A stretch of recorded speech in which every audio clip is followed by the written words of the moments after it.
Greetings Wanderer, this is Atlas here and welcome to the Void. Today I'm going to be reacting and breaking down a song called Apex of the World from Fire Emblem Three Houses original soundtrack. This is the winner of the last poll that I've done in Patreon, and as you can see here, it was a very close call by 3 votes over Divine Dragon from Sekiro Shadow Dice Twice. In case you're not aware, starting at $1 a month on Patreon, you can make a nomination of your own and also sway the influence towards what I'm going to be breaking down next. The link to the Patreon is going to be in the description of this video. So I'm fairly familiar, at least a little bit, with Fire Emblem Three Houses because I've broken down a previous song from this franchise, which I'm going to be leaving in this card right here and also in the description of this video. So I kind of have a sense of where the original soundtrack goes in terms of composition and so on and so forth, but you know, this could be like something completely different from the previous track that I heard. So I'm looking forward to it. Onward! Okay. Apex of the World from Fire Emblem Three Houses. Boom.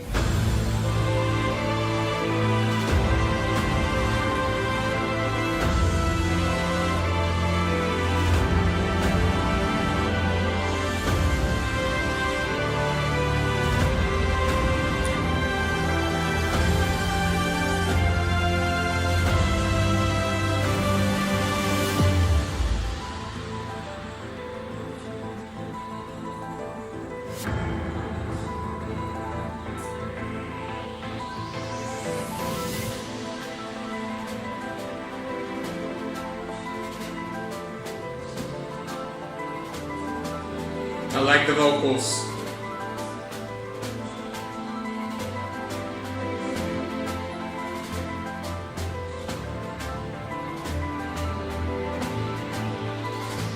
The piano arrangement is beautiful.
I love what the snare is doing in percussion.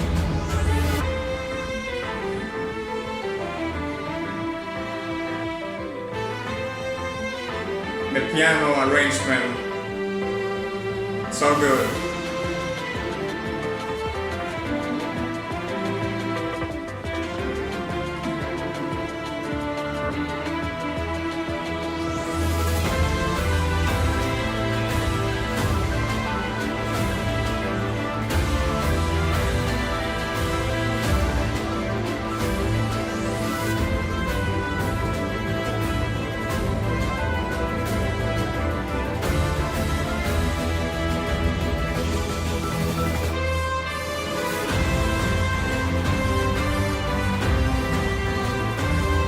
That was awesome, the transition.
god, the piano.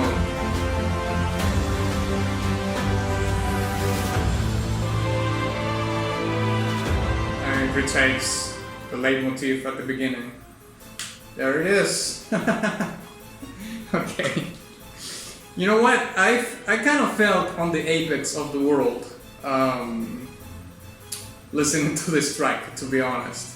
Very epic, big, lodging sound, but very specifically and most importantly on the percussion, because I think the percussion was the element that gave this track the ooze of being the apex of the world.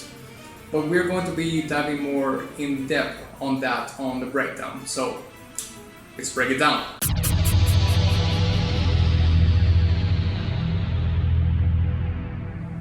Okay, so I tried to look for lyrics because, you know, there at the beginning of the track there's some lyrics sang in some sort of language, which I at the beginning I thought it was Latin, but apparently like the song doesn't have lyrics. Maybe it's a made-up language or some gibberish or something like that.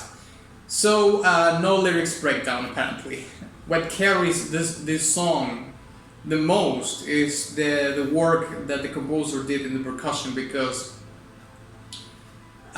there's a lot of accents that are done along the track by the percussion, very specifically by, you know, the bass drum and the timpani, and of course the snare is also there present to do those accents along the track, very specifically in the leitmotif or motif of the song. I don't know if this track is you know, like a theme song for a character, or is a theme song of the overall game, or a particular place in the game. You know, the apex of the world sounds sometimes to me like I mean, I don't want to say like literally like being on the top of the world, but you know, being in maybe in a place in the game that is considered you know, high status or regarded as very important. So if it is a character, a theme, or a place, or an overall just a song for the game overall, you know, all these accents are very meticulously accommodated or arranged in the track to give importance to some of the parts that the motif or the leitmotif is playing in the song. Also very interesting, the snare has this martial composition, you know, this martial characteristic, and the snare is probably the percussion instrument that is giving the most flair to the track, because of the very nature of the martial element that is you know, arranged or written as music in the snare. You can hear that the notes are very different from each other. You don't hear them the same sound in terms of loudness and so on and so forth, and that preserves the very much needed dynamic range that you need on the bottom of the track, like on the base of it, you know, like on the foundation of it, because the percussion to me most of the time, like most of the time, yes, is the foundation of your track, you know, the foundation of what you're trying to build. So the fact that the bass drum and the timpani are the instruments that has less of that, you know, because they come in to make very meticulous accents in the song. You need like a counterpart to that, and that's where the snare comes in, and you can hear that in the performance of the snare drum. You can hear that the notes have different textures and different volumes or perceived loudness, and that of course comes in the performance, because you want to play with the dynamics of the instrument to make accents more important or more distinguishable. And that's what the snare drums does when it's playing this Marshall arrangement track, because when the bass drum and the timpani comes in to make the accents, then you can hear the snare drum playing harder the note. You know, the intensity of the note comes harder, but you can hear it or differentiate that the snare drum is doing that because the previous notes that it was playing in a lower intensity, and that's what makes it like the counterpart to the rest of the percussion that you hear in the song. The only part where I heard that the snare was sort of opaqued by other instruments was at the climax of the song, which is when the motif or the leitmotif of the song is played not only by the strings but also by the brass. Like the brass has the spotlight over the other instruments playing that part of the song, which is fairly, you know, almost at the end of the song. So that's the only part where you can hear like the snare on the background and the leitmotif or the motif taking real spotlight of the whole track, like it's soaking all the attention on it because of the brass. And I've talked about this before, in which I said that the brass to me is the meanness of the song, of you know, of an orchestra, because it, not pun intended, is very abrasive. You know, I mean, if you play a trumpet, that sounds really loud. You know, brass instruments are insanely loud. You have no idea. So, of course, by the very nature of the instruments that are involved in a brass section, that is going to opaque to a certain degree other instruments in the song, especially if you give it the spotlight as the composer did in that particular section, which to me is the climax of the song, which is a fairly simple arrangement, but at the same time very effective. Sometimes you don't have to do like super complex things, you know, to come across with your point in the song. Fairly effective doing the leitmotif with the brass coming in as the spotlight on the song. Now let's talk about the transitions in the track, because I think that the transitions don't not only release the tension of the track, make certain build-ups, you know, like little build-ups towards the motif or the leitmotif of the track, but they also mix the orchestral organic element of the track with the more synthetic, very minimalistic, although elements of the track, but they are there to create an effect. You know, you can hear fairly to the end of the song a transition that is made where you can hear a synthesizer, and there's these drum samples here and there that are like glitch pop, or you know, a little bit reminiscent to drum and bass, but they are so tamed and so toned down that they don't like overwhelm the track. You know, they are there to create a certain effect in which I would say it would signal something related to the video game itself, in which you have some sort of fantasy science fiction universe to some degree, or at least like a little bit. Maybe this game is like a full-blown fantasy universe, but it has like little glimpses here and there of what we would consider advanced technology, or at least some sort of technological you know, advancement or element that is present in the game that is signaled through the music with those synthetic elements. Because you can hear the synthesizer, you know, in one of the transitions at the end. You can hear these drum samples here and there that are very reminiscent of glitch pop and drum and bass, you know, some glitch and so on and so forth.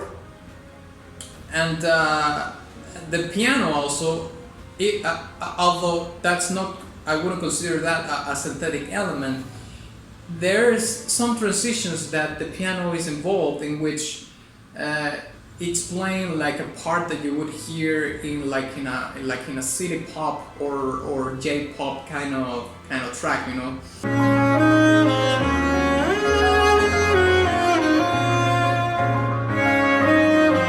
In which the piano is playing these very pop transitions with this very cool chord progression with this rhythm, and that's what brings or give it a little bit of a spunk to the track in terms of modernizing it. You know, not leaving the track to be just another orchestral song. Is actually adding a spice, let's say, to the arrangements through those very minimalistic, very explicit, very, you know, I'm going to put it right here, a little bit here, a little bit, you know, certain brushes of synthetic elements here and there to make the track more spicy, more interesting, and more unexpected.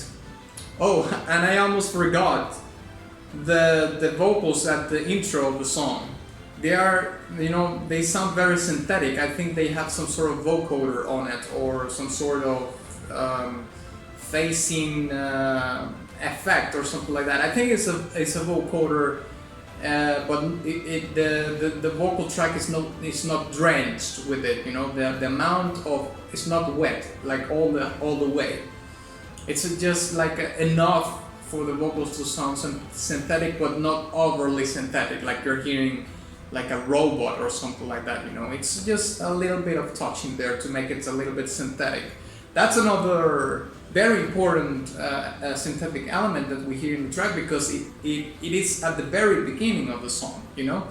So it's giving you like not necessarily the balance, because I wouldn't say that this song is balanced in terms of the organic orchestral element and the synthetic element, because the balance is very much towards, apologies, it's this way. The balance is very much to the organic orchestral elements of the song, but you know, you have a certain weight here that is trying to move the balance a little bit like this to create some sort of tension or expectation in the listener, you know. So you don't know what's coming next, because you hear the kind of vocals with this sort of synthetic sound, and then you start to wonder like, what is this doing in an orchestral song, right? To a certain degree, because it's not like it's like it's not like it's the first time you're gonna hear it, but certainly it spices up the track for sure. So yeah, I think this track is a solid track, very much. I really liked the percussion arrangements in the song. The composition in the percussion section was amazing. I loved it. Also, the other thing that I liked the most was the transitions with the piano, and of course this very minimalistic but certainly very present and distinguishable synthetic elements in the song that are very much in, again, the transitions that the song make. And also, you know, the track has this wall of sound characteristic to it, and all the instruments for the most part are very distinguishable, which is something sometimes that is very hard to pull off in these sort of tracks that sound very epic and this wall of sound kind of tracks. Except of course on the end, fairly at the end of the track, when you hear the brass you know, taking the spotlight, you can't really hear so much the dynamics in the snare. Well, other than that, all the instrument sections are very distinguishable from each other. So I think I'm gonna give this track a very high silver badge. It's almost a golden badge, but I'm gonna give it a very high silver badge. Okay? So thank you very much for watching this video. If you enjoyed it, please give it a like and share it with your friends. Also, please don't forget to visit my Patreon in case you want to sway the influence towards what I'm going to be breaking down next. Also visit my Ko-fi profile in case you want to make a one-time contribution, or my Ko-fi store in case you want to make a personal request for $35, which is a guarantee request, you know, a guarantee breakdown on the month that you get it. And also my Teespring shop in case you want merch and all that jazz. And of course, ex nihilo nihil fit.